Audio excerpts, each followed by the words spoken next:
Oh boy, that dinner was delicious. Can't wait for dessert.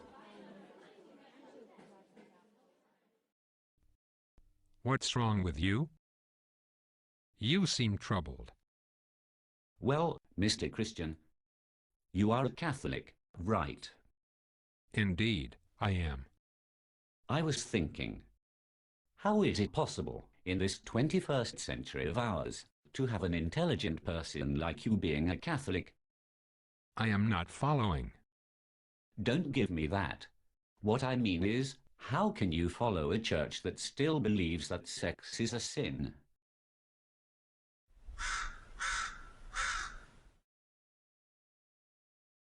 What?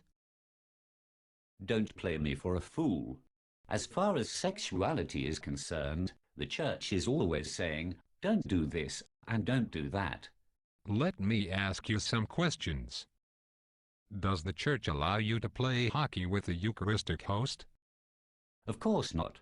Don't be ridiculous. Does the church allow you to play frisbee with the Eucharistic host?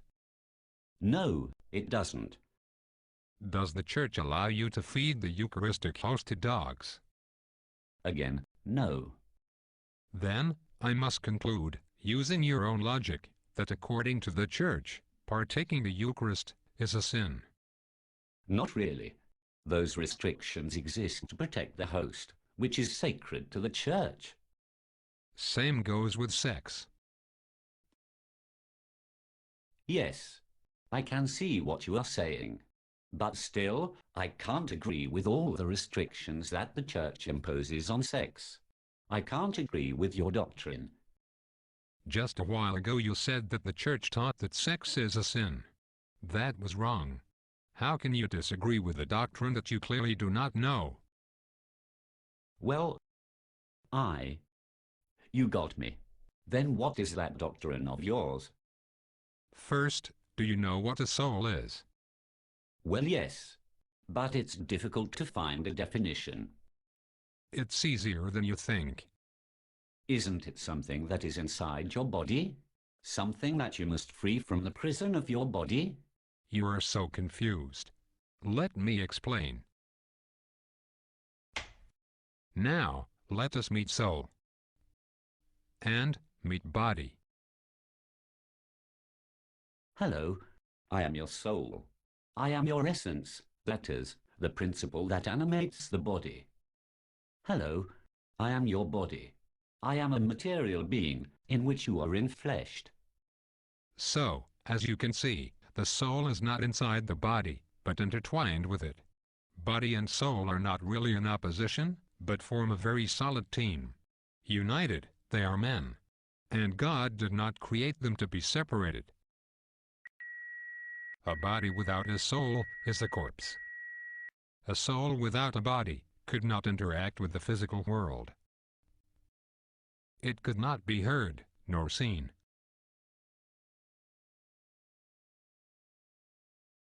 The body allows the soul to manifest itself to others. Look at that girl. I really like her. Wave her back. Let's have a pleasant chat with her. According to the book of Genesis, whenever God created another part of the world, he saw that it was good. The same can be said of the human body. Rather than a prison, the body is a gift to the soul. Ah, yes. Genesis. Isn't that the book that blames all the evils of mankind on the first woman, Eve? Well, yes and no. The one to blame is the weakness of the human spirit, even though Eve sinned first. However, you can't deny that Genesis has been used through the centuries to justify the inferior role that the church attributes to women. I can, and I will. The refutation of that assertion can be found in Genesis itself. The book of Genesis reads, and I quote, "And God created man to his own image. To the image of God, he created him. Male and female, he created them." End quote. So as you can see, both man and woman are created in the image and likeness of God. Both have, therefore, infinite dignity. But I thought that Eve was created from a rib of Adam, thus justifying her position of dependence from the male. In fact, the book of Genesis gives a more detailed description of the creation of man a few lines below. When God created Adam, he gave him dominion over all creation. In paradise, Adam understands that he is like God, but that he simultaneously is not God.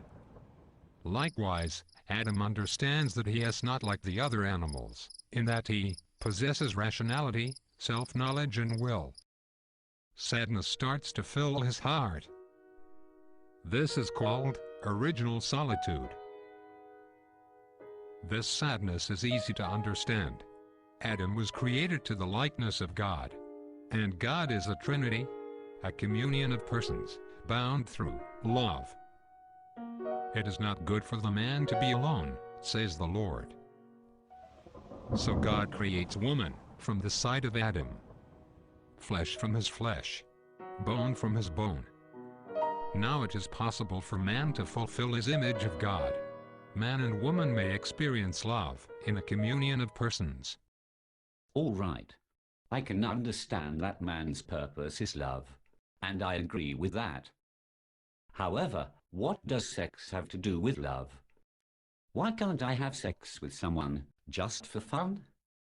Do you remember what I said about the body allowing the soul to manifest itself to others? Yes. That means that the soul speaks through the body. The body contains the language of the soul. Before falling in sin, man and woman were naked, and were not ashamed. The meaning of this passage is that, in the state of original innocence, man and woman saw the body with God's eyes. That is, they saw that it was good. Also, because they still were in the likeness of God, and since God is love, they would use their bodies to express that love. The original nakedness signifies that sexuality is the expression of love through the body. This is called the nuptial meaning of the body. Can you imagine the confusion if something like this happened? I am feeling extremely happy. Hooray! Or something like this? I'm so depressed. If that were the case, your body would be lying about your soul's feelings and intentions. When you practice immoral sex, you are also lying with your body. Hey, baby, this is just for fun. I love you. In the case of fornication, you're saying, there is no need for marriage, no need for commitment. I am one with your flesh. I am sharing my most intimate self with you. Or, in the case of prostitution, I paid for you. I own you. I am giving myself totally to you. So, again, lying with your body. But I can't understand why lying with my body about my sadness or happiness is not immoral, but lying with my body about sex is. Through sex, new lives are born. It is a very serious undertaking that needs responsibility. Also, sex is the language of love, and God is love. The language of love should not be talked in vain, or you risk banalizing the very purpose of being man, God's image. Jesus said, "You have heard that it was said to them of old, Thou shalt not commit adultery. But I say to you, that whosoever shall look on a woman to lust after her, hath already committed adultery with her in his heart." Wow, that is extremely harsh. Who can bear it? That is exactly what Jesus' listeners thought when they heard it. However, a more close look into Genesis sheds some light in this passage. When Adam and Eve sinned, losing their original innocence, they perceived themselves to be naked and were ashamed. But their bodies were unchanged. So what caused this change of attitudes towards their bodies? The answer must lie in the way they saw themselves. The answer lies in their hearts. Now you must know that, Although today we have only one word for love, there were several of these words in the languages in which the Bible was written. So, we have philos, for friendship love. Storge for familiar love. Hirosh, for passionate love. Agape for divine love. So, Hirosh is sinful love, and Agape is true love, right? Not quite. You see, all love starts with Hirosh. It is the natural attraction of man to everything that is beautiful and good. However, Hirosh must evolve to Agape, which is the total gift of yourself. If you experience love simply as an attraction to something beautiful, and not as a gift of yourself, you end up as treating your loved one as an object. That is why Adam and Eve were ashamed. They no longer used their bodies to express their love, but used each other's bodies as an object to pleasure. So, shame is an answer to concupiscence, that is, to our tendency to use other people as objects to our sexual gratification. And using people is a sin. All right. But then could you tell me, if your doctrine is so partial to love, why is the church against homosexual love? About marriage, St. Paul says, "Let women be subject to their husbands, as to the Lord. Because the husband is the head of the wife, as Christ is the head of the church. Therefore, as the church is subject to Christ, so also let the wives be to their husbands." Aha! So the Bible does preach inferiority of women. Let me finish. Husbands, love your wives as Christ also loved the church, and delivered himself up for it, that it should be holy, and without blemish. So also ought men to love their wives as their own bodies. Both man and woman have something to learn with each other about God's relationship with us. They are complementary. In homosexual unions, one of the sexes is excluded. The image of God's love for us is deformed. Your doctrine deals a lot about love, but the church believes that sex is meant for procreation only. Remember that marriage is our way of experiencing God's love. God's love is fertile. God's love is fruitful. God's love is life-bearing, and gives itself totally, never holding anything back. So, procreation is not opposed to the unitive aspect of sex, but fulfills it into total communion with God's love. All right. But if sex is so good, why does the church impose celibacy on its clergy?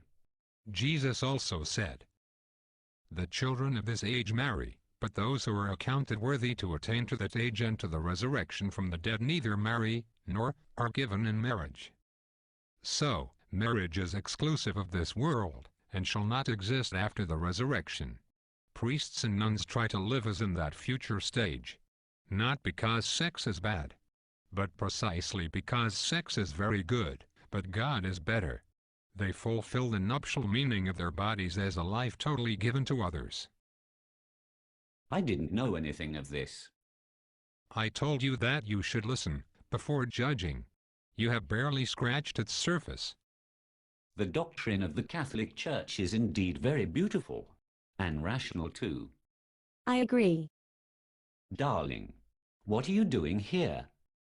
We agreed to meet after dinner, silly. To go to the movies. I'm sorry. All my talking must have delayed you. Not at all. Love to hear about this theology of the body. I think we should try it. But won't it be too hard? It will. But everything is possible with the help of God. I have faith that there will be happiness for us, if we love as God does. Let's hope so. Faith, hope and love. That is a very good path for happiness indeed.